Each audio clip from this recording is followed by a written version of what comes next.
Hi అండి, అందరికీ నమస్కారం. అందరూ ఎలా ఉన్నారండి? Welcome to Devi Pramila official YouTube channel. ఈరోజు వీడియోలో పునాసకాపకాయ మామిడికాయలు ఇప్పుడు ఇంకా సీజన్ ఎండింగ్ కదండి. ఇప్పుడు ఈ కాయలతోటి చక్కగా పులిహార అయితే చేసుకుందామండి. చాలా చాలా బాగుంటుంది, టేస్టీగా. మనందరికీ తెలిసిందే మామిడికాయ పులిహార చేసుకునే విధానం.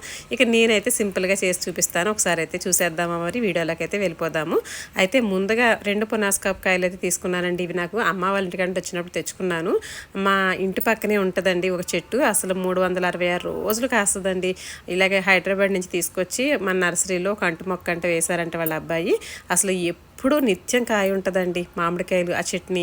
అయితే ఈ కాయ కూడా ఎలాగుంటుందంటే నీరైతే ఉండదు, గట్టిగా ఉంటుంది. తర్వాత మనకి పులుపు మాత్రం చాలా పులుపు ఉంటుందండి. ఎక్కడైనా మనకి కొంచెం స్థలం ఉన్న ఇవి అంటు మొక్కలే కాబట్టి పెద్ద హైట్ అయితే ఎదగవండి. నేను తర్వాత నెక్స్ట్ వీడియోలో మీకు చూపిస్తాను అది ఎంత చెట్టు ఉన్నది ఏంటి, అసలు కాయలు ఎలాగున్నాయి అన్నీ చూపిస్తాను మీకు. అయితే చక్కగా ఒక మామిడికాయని అయితే ఇలా చక్కగా చెక్కేసుకొని తురిమేసుకొని దీన్ని చక్కగా ఓ పక్కనైతే పెట్టేసుకుందాము. ఇందులోనూ ఎక్కువ పులుపు ఉంటుంది కాబట్టి కొంచెం పులుపు ఇష్టపడని వాళ్ళకైతే కనుక ఒక చిన్న చిట్కా చెప్తానండి. ఏం లేదు, ఒక చిన్న కొబ్బరి ముక్క అయితే తీసుకోండి. చక్కగా పచ్చి కొబ్బరి ఉంటుంది కదా, ఈ పచ్చి కొబ్బరి ముక్కను కూడా తీసేసుకొని ఇంత చక్కగా దీన్ని కూడా మనం ఇలాగే తురిమేసుకుందామండి. మన మామిడికాయ తురిమింది ఉంటుంది కదా, దాంతోనే చక్కగా గ్రైండ్ చేసేసుకున్నామంటే, లేదంటే మీరు మిక్సీలో వేసుకుంటే కొంచెం మెత్తగా మనకి నీరు ఎక్కువ దిగుతుందన్నమాట.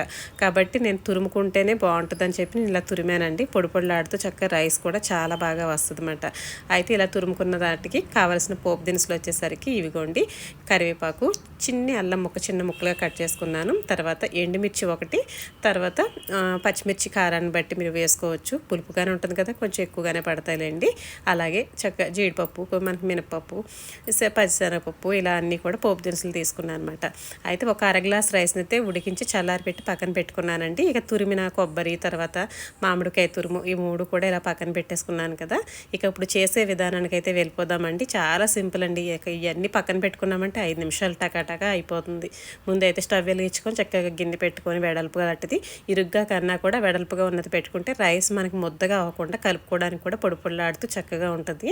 ఇక నేనైతే కాస్త ఆయిల్ వేడెక్కిన తర్వాత పల్లీలు, జీడిపప్పు, మినపప్పు, శనగపప్పు, తర్వాత మనం ఆల్రెడీ ముందైతే ఏదైతే రెడీ చేసి పెట్టుకున్నాం పోపు దినుసులు అన్నీ ఉన్నాయి కదండి. కొంచెం జీలకర్ర, ఆవాలు, ఎండుమిర్చి, కరివేపాకు, అల్లం తురుము అది కూడా వేసేసి పచ్చిమిర్చితో పాటు కాస్త దోరగా వేగనివ్వాలండి. దీన్ని ఇలా సిమ్లో నిదానంగా చక్కగా వేగుతున్న పోపులో కాస్త రంగు కోసం పసుపు కూడా ఇందులోనే వేసుకుందామండి. ఒక పావు స్పూన్ అలా పసుపు వేసుకొని, తర్వాత సాల్ట్ కూడా ఇందులోనే వేసుకొని, ఆల్రెడీ మనం తురిమిన ఏదైతే ఉందో మనకి మామిడికాయ తురుము కూడా కాస్త ఆ నీరు అనేది డ్రై అవుతుంది. కొంచెం పచ్చివాసన అలా లైట్గా అయ్యేటట్టుగా స్టవ్ ఆఫ్ చేసిన తర్వాత వేసామంటే సరిపోతుందండి. నేనైతే స్టవ్ ఆఫ్ చేసేసాక ఆ వేడి మీద ఆ మామిడికాయ తురుము అయితే అలా వేసేసాను. ఇక దీంట్లోనే ఇంకా మనం ఆల్రెడీ చల్లారి పెట్టుకున్న రైస్ అయితే వేసేసుకుంటే, వేడిగా ఉన్న రైస్ కన్నా కూడా చల్లారిన రైస్ అయితే వేస్తే మనకి ఈ పప్పులన్నీ కూడా కొంచెం క్రిస్పీగా ఉంటాయండి. మనం వేడి అన్నం వేస్తే మళ్ళీ ఆ పప్పులు కూడా మెత్తగా అయిపోతాయి అన్నమాట. తినడానికి కొంచెం వేరేలా అనిపిస్తుంది. కాబట్టి పూర్తిగా అన్నం చల్లారిన తర్వాత ఇలా పులిహోర తాలింపు పెట్టుకుంటే బాగుంటుందండి. అలాగే పైన కొబ్బరి కూడా వేసేసాను. ఈ కొబ్బరి తర్వాత కొంచెం కొత్తిమీర ఫ్లేవర్ బాగుంటుందని వేసానండి.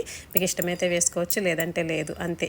చక్కగా సింపుల్గా తయారు చేసుకోవచ్చు. మామిడికాయ కొబ్బరి ఇచ్చి కొంచెం అక్కడక్కడ చక్కగా స్వీట్ కూడా మనకి ఏంటంటే మేనేజ్ చేస్తుంది ఆ పులుపుని. కాబట్టి చాలా టేస్టీగా ఉంటుందండి. ఒకసారి అయితే చేసి చూడండి. చాలా సింపుల్, చాలా ఈజీ కూడాను. సీజన్ స్టార్టింగ్లో కూడా మనం ఇలాగే తీసుకొని చక్కగా తురుము పచ్చడని, లేదంటే పప్పు మామిడికాయ అని ఇలాగే చేసుకుంటూ ఉంటామండి. అలాగే సీజన్ ఎండింగ్లో కూడా ఈ పునాసకాయలతో చక్కగా ఎంజాయ్ చేయొచ్చు పులుపు ఇష్టపడేవాళ్ళు, అందులో మామిడికాయ అంటే ఇష్టం ఉండేవాళ్ళు.